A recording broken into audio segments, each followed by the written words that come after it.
This is one of the rare occasions where this place does not have people in it nowadays. What has it been like going from 2 years ago, Buck Night was still a thing, where you're, hey, pay $1, come see the Hawkeyes, come see NCAA tournament teams, to now on Sunday, people are going to pay $500 a pop to get in this building. What has that been like watching that happen very quickly in the grand scheme?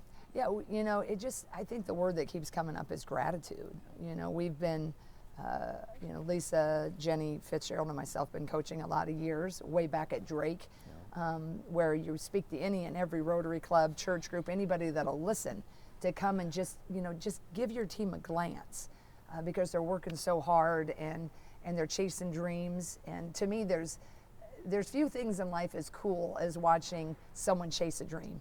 I don't care if they're a marathon runner, they're a professional bowler, or a basketball player. When they're committing all their heart and soul into that, to me, that's really inspirational. And I think women have been doing that in the basketball floor for so many years because no one was really paying attention, right? We weren't really getting the marketing, we weren't getting the sports stories, you know, the columns in the newspapers, but it never really deterred anyone because they really wanted to see how far they could go.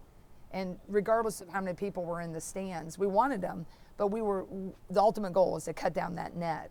And I think that's the thing now after all these years, to really see Carver, you know, filled, to see, you know, road venues filled. It's just a moment in time, right? And I just feel really, really grateful.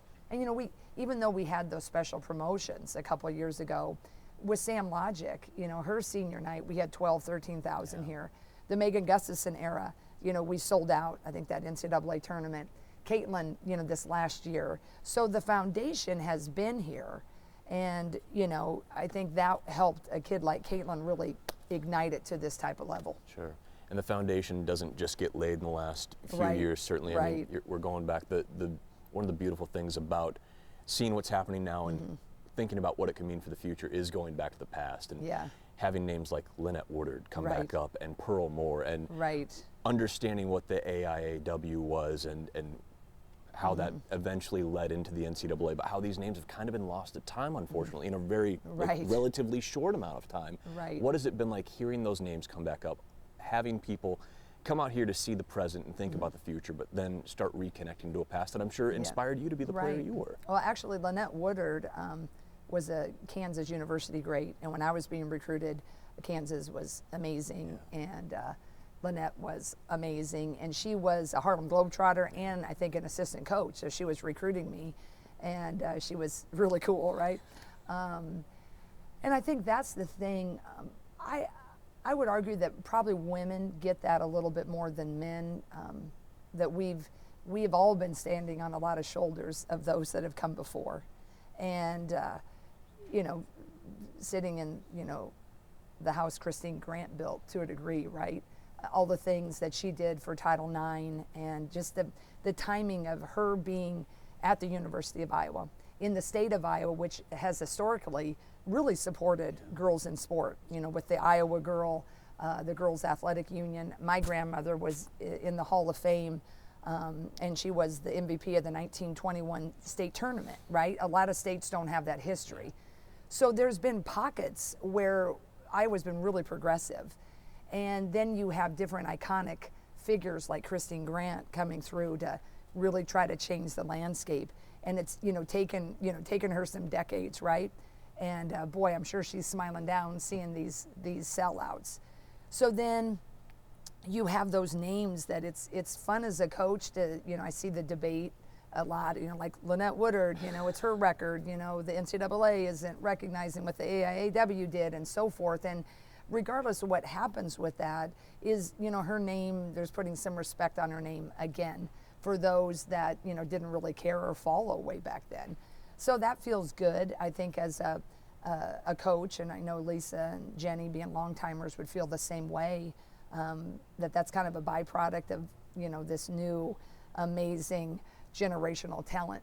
Caitlin Clark has been able to cast some light way back, is to take a moment to let that generation have you know, a moment that they probably deserved a long, long time ago. And now this generation gets their moment, and certainly so many people come to see Caitlin, and follow her numbers, and do all the comparison. I'm sure as a coach and a mentor and a recruiter who's known these players and watched their journeys, to see these national crews come in and find out, well, yeah, Caitlin's great, but so's the glue, so's the headband. So apparently the network the other night said Hannah's the muscle. She's a pacifist among all, but you know, to have them discover the other stories and the other players and the other Iowa girls, the Iowa women, that's got to be so rewarding for you. I think that's the thing when I look back on what started last year, and I think what's carried over into this year, is I think when you have a really great team, you always have a superstar, right? Like, you know, when our Elite 8 year, that was Megan Gustafson, but she had Tania Davis as her point guard, and we had Kathleen Doyle, Hannah Stewart, you know, Mackenzie Meyer, shooter. This particular team last year, you had Caitlin. But when people came and started to watch, everybody started to see themselves as someone on that team. Like, you know, few were definitely Caitlin, right? How you're wired. But a lot of people, I think, you know, whether you were a banker, a teacher, a stay-at-home mom, you were like, you know what? If I had played, I'd have been Kate. You know, I just love how she plays. Or, you know, like, maybe I'm a little reserved. I would totally be Molly. Molly just is a little quiet. She gets it done. Or like, man, I just love Gabby, you know. And I think when the arena is filled and you have all these people that are definitely cheering for the greatness of Caitlin, but really relating to who they would have been or they would like to think who they are in their organization, that's when the magic really happens. And I think that's what I feel so grateful, and I think I speak for our whole coaching staff and team. But this whole thing is only so fun because everybody is so into it. Last year, I mean, it just was a swell, right, that kept growing, and we didn't always know the magnitude because you're still, like, you're trying to win that next one, right? You're winning the next one. Then we have a moment like Caitlin hits the shot against Indiana, propels us through that the Big Ten tournament, and then we get to that a magical run, you know, that takes us to the championship game. But then, you know, you see some of the photos of what was happening through the NCAA tournament. But it's the feel that these fans in Iowa City give us, and the ones who drive to fill it. That's what I love the most, is like, you know, sometimes people come up and they want a selfie or they want to chat. Like, I'm sorry, you probably hate this. And I'm like, no, you know, I don't, because you caring has really made it so very special. You know, sometimes, you know, depending on the timing, you know, that's a tough, you know, if you're like taking a bite of something. But overall, I don't think anybody on this coaching staff or team will never take that for granted, because that's the relationships they build with our players and hopefully our coaching staff. That helps us win, it helps us recruit, but it really helps the joy. I know you don't take any senior class for granted, and regardless of Caitlin's decision, you've got a real good senior class that has some NCAA tournament games coming up hopefully here at Carver, but Sunday is their senior day. And what has this group meant, who came in at kind of the tail end of the Gustafson era, and we wondered, you know, what's going to happen now that Megan's gone? You wait 2 years and somebody from West Des Moines Valley shows, or Dowling shows up. What has this group meant just in their journeys individually, and then as a team that, again, will be pointed to for probably years as a team that sparked this next chapter of the Iowa girl and women's athletics? I mean, I think, you know, you said it, every senior class is special. What goes on in a 4 to 5 year period, or in Kate Martin's 17-year. Who's counting? We'd find another, if we could find another year for that kid. But there's so much growth that happens.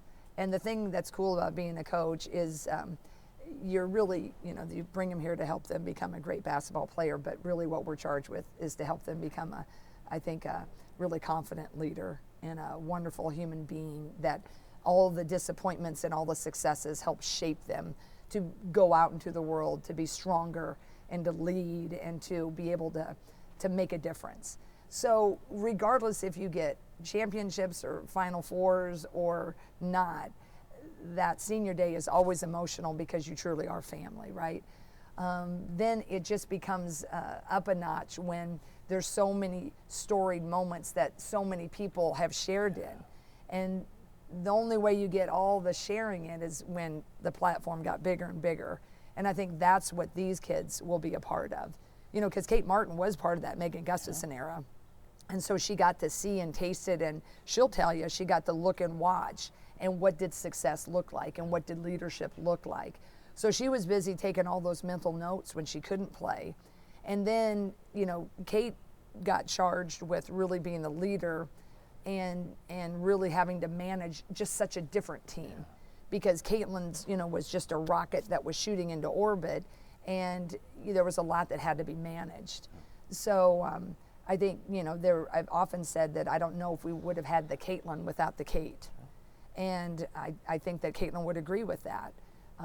And I just feel like their stamp on this program is Kate fully understood where the bar was and the greats that had come before, that, you know, she didn't want to be any part of letting that slide. She only wanted to raise it up. And I think Gabby along with her, and then Molly Davis, you know, committing to come here, leaving a starting role, could have gone somewhere else to start, but wanted to play with greatness and wanted to play for a shot at a deep run. And then she got last year's, you know, NCAA Final Four experience, and, you know, hopefully there's a lot of magic left in this season.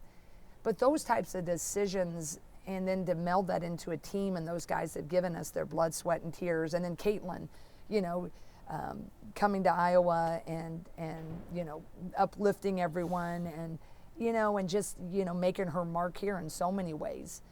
It's a special group, and we'll celebrate them, and hopefully they can go off, you know, with a great regular season win, and then parlay that into the Big Ten tournament, NCAA tournament. But senior days are nice to have a moment, and we'll definitely have a lot of great moments to celebrate them. Certainly not the last moment, though. And you talked about the run last year being magic, and anytime you go play for a national title, that's a magic moment. But it would feel, I think, maybe from the outside less magic, because now it's almost an expectation. You know, there's debate of, you know, where's Iowa's place in the Final Four? Are they going to be a one seed? And how is that outside expectation, the outside analysis, and everyone's talking about everything, changed in-house going into this postseason? Has it? Well, I think, you know, we're pretty good about having the blinders on.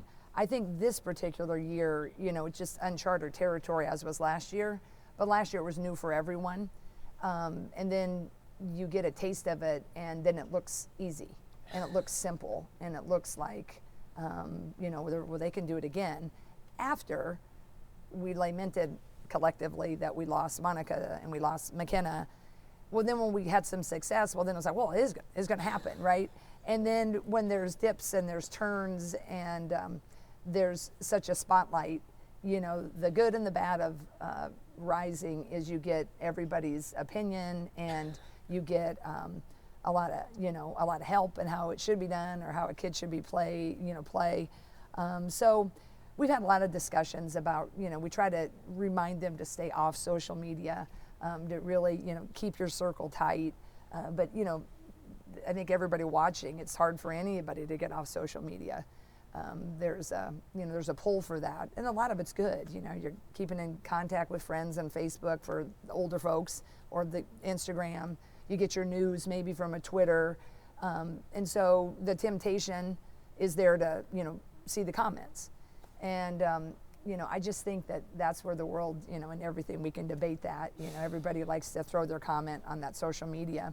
And I think what's different, and any coach will tell you, of college, you know, pros are pros, but with a new name, image, and likeness, it can feel like some people are pros. When you're really rooting for your favorite team, you know, it's really easy to put that disappointment, you know, quickly out there. But I think sometimes people forget that, you know, if you were really in the presence of, you know, those people, would you say that? And so I've encouraged a lot of people just to get together with your friends, go buy a pitcher of beer, and just talk amongst yourselves. And then let's just, you know, try not to get that going. Your favorite team, not, and certainly ours. But I just think, I say that tongue in cheek, is it's a new age. Everybody's got to handle it. Coaches can, you know, we get that. But I think this era is just so different. Being successful, but with the name, image, and likeness, there's expectations. Likely for the, you know, most of the men's sports, right? But I think when our team has now hit a level of popularity, you just, as a coach, you just try to guide them just to keep steady. And we have great young women. They got great circles, but they are human. They're going to feel the pressure, and when they make mistakes, no one feels more badly about it, or if they have a off shooting night, or no one hurts more after a disappointing loss than the people in the locker room. And that's been true since the beginning of time, and I venture to say that will forever be true. But for us, how we're handling it is, Lisa's thing has been pressure is a privilege. We've tried to talk about that at different times during the year. It's no joke. The pressure is there, but you'd rather have the pressure than not. So we're just kind of taking it one step at a time, and I think you try not to get too high, you try not to get too low, and that's one of my favorite quotes, Nothing's ever as good as it seems or as bad as it seems, but somewhere in the middle reality lies. And I try to keep it in the reality. And I think, we do that pretty well for the most part. And we just really, I love our team. They're just great young women. And we try to never make it about, the end point. Yeah. The definition, how does it define a season? Everybody's going to define that differently. But if you spend so much time, focused on how is it going to end, you miss the journey. And the journey is where the good stuff happens, right? That's where the growth happens. That's where the preparation for life happens. And if it all works out, then yes, we get to cut down some nets and you get to go to places you dream of. But you only can do that if you stay in your lane. And especially in a society that likes to throw out a lot of quick comments out there. So we had a lot of good discussions. I think the team's handling it. And we just got to just keep enjoying the journey. Sure. I'll wrap with this. How important with the pressure and the noise and all of that, how important more than ever has the circle been? And just taking those brief moments. Yeah, I think that, the circle is, it's just sacred. I think any team will tell you those moments. The ones that you see on camera, but the ones in the circle that are off, that's who really matters. And that's, you're going to battle with on the floor, but you're going to battle for a lot more for the rest of your life. I mean, those are their sisters. Those are, our nieces or daughters, depending our ages of the coaching staff, is they know we're always with them. And I think in these circle moments, is we always got each other. And, it always gets to a point in the season, like right now, everybody feels when you're playing a game and you have the time, the sand thing, like you're playing, I don't know, hourglass, a game, hourglass. Is like now everybody just feels it's going shh. And I think in the circles, they become a lot more melancholy, a lot more sentimental, as is the case, right? So they're special, and I think Lisa's circles are. We always like Lisa's circle time, right? And I go back to being grateful. So many people have asked, about this season and what do you think? And I said, no one knows how it's going to end, but what a ride it's been. Yeah. I mean, boy, no one can take away what happened last year or the moments that Caitlin and company have delivered. And, you'd love to think you get the storybook this year. But there's a lot of people that want a storybook. So we are ready, we're pumped, and we're just continuing to enjoy the ride.